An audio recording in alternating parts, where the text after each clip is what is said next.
So let's say you're on the hunt for a new vehicle. It's an exciting time browsing the online ad, shopping around for parts even before you're set on exactly what you're even gonna get. It's a great time, but sometimes it's truly hard to exactly narrow down your search to what exactly you're going to offer the most miles per gallon. And when you're looking for a new car, one of the more important things. So what's going on, everyone? Jealous from Fitment Industries, and we are back with another episode of The Build Sheet, where we are gonna be going over some of the best bang for your buck performance cars.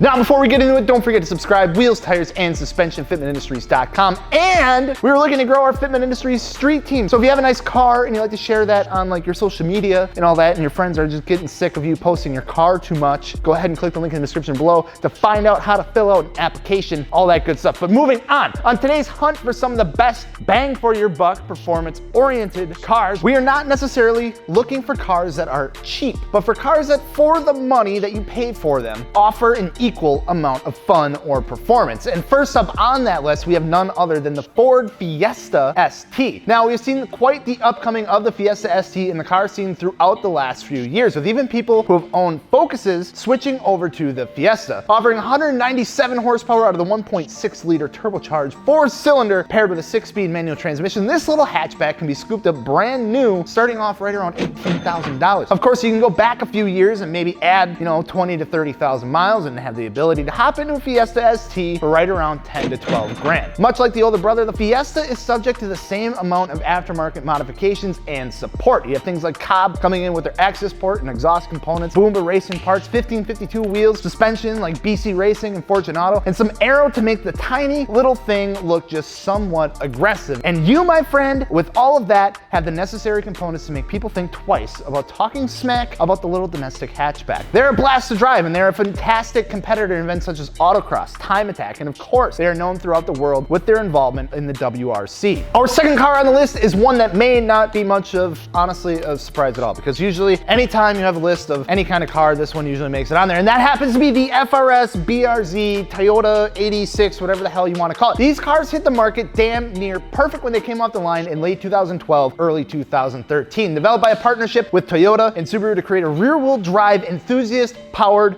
machine. The FRS came out right around the time when there really wasn't a whole lot going on in the automotive world that was really meant to be catered to enthusiasts. Of course, you had the Miata, the Z's from Nissan, and then the modern muscle cars and stuff like that were still hanging in there, but really that was it, at the time. And there was nothing new coming out in terms of the automotive world. The collaboration between the two companies had people scratching their head at first, but once they started getting into the hands of the public, the reaction was nothing short of extraordinary. Today, we only see the BRZ and the now known Toyota 86s. Toyota killed off Scion a few years back. And we see the cars practically everywhere. If you're looking for something brand new off the lot, you can expect to spend right around $28,000. However, the depreciation of these cars is, well, it's pretty bad. Used, you can expect to pay right around $15,000 for one with a little miles on them and in good condition. They're a fantastic platform for someone who wants to tinker with a car and not spend a ton of money and absolutely have a blast while driving it. Absolutely fantastic platform in the autocross and even drift scene. The 86 was always meant to be a driver's car. The aftermarket support, out of this world, as you have a ton of companies coming into play when it comes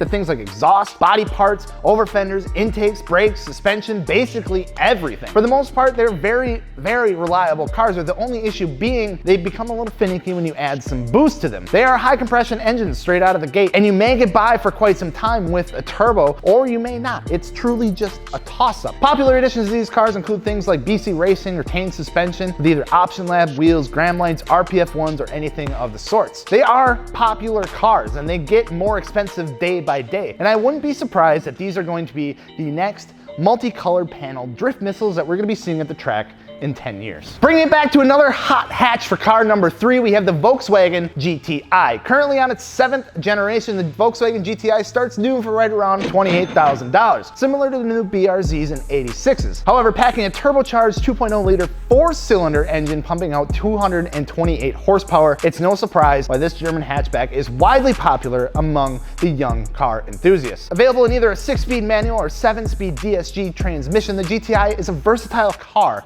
that can be be built for either show or performance. Very commonly paired with some air suspension and rotiform wheels, it's hard to go wrong with a GTI. Used, you can pick these guys up for anywhere from $15,000 to $18,000 for the newer generations, and of course dropping down even further as you step back a few generations. Things like APR and Cobb tunes are prominent as well, with it already being turbocharged platform. Opening up the intake and exhaust can make a pretty significant impact power-wise on these cars. And really, all said and done, it's a GTI. There really isn't much more to say. Now, the next one is a little bit of a wild card, and we thought we'd throw it in the list because it is truly worth talking about, and that would be an early 2000s Mercedes AMG. Now, I know what you're thinking. They're a little expensive, but actually, surprisingly not, they're not that bad. Are you looking for a luxury muscle car that has about every feature known to mankind? How about only having to pay around 10% of the original MSRP? Or maybe 470 horsepower out of a supercharged V8 maybe sounds nice. If it does, then an AMG is probably gonna be the next car that you're going to be looking at. Big power, absolutely zero handling, and all of the comfort. But when it comes to talking about some of the best bang for your buck cars, the AMG really takes the cake. Right around $10,000 to $15,000, you can snag something like an E55 with not too many miles and in good condition. And with some simple upgrades like a smaller supercharger pulley and a nice tune, you can really get an insane bump in horsepower, right around 50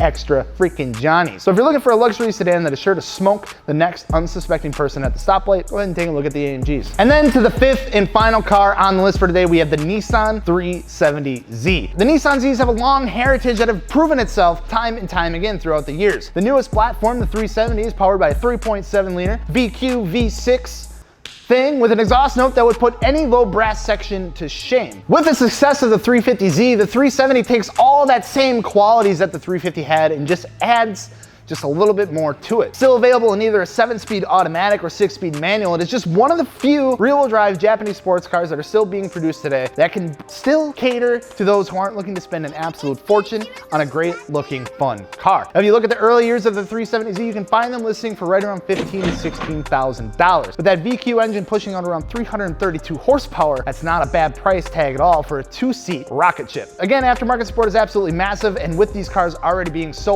wide, they fit right into the trends that we see in the car scene today. Now, if you want to spend a little extra cash and look around for a Nismo edition, it gets even better. With a little extra horsepower and some exterior enhancements, the Nismo is not only one of the most sought after variants, but one of the most expensive as well. So there you have it. That's our top 5 picks for the best bang for your buck cars. Let us know down in the comments below what would be on your list, or maybe if you want a part 2 to this, because there are some truly great cars out there that we just couldn't, fit into this list in this timeline as well. So I'm Giles from Fitment Industries. Don't forget to subscribe. Wheels, tires, suspension, fitmentindustries.com. Feel free to fill out an application for the F5 Street Team. We will see you later.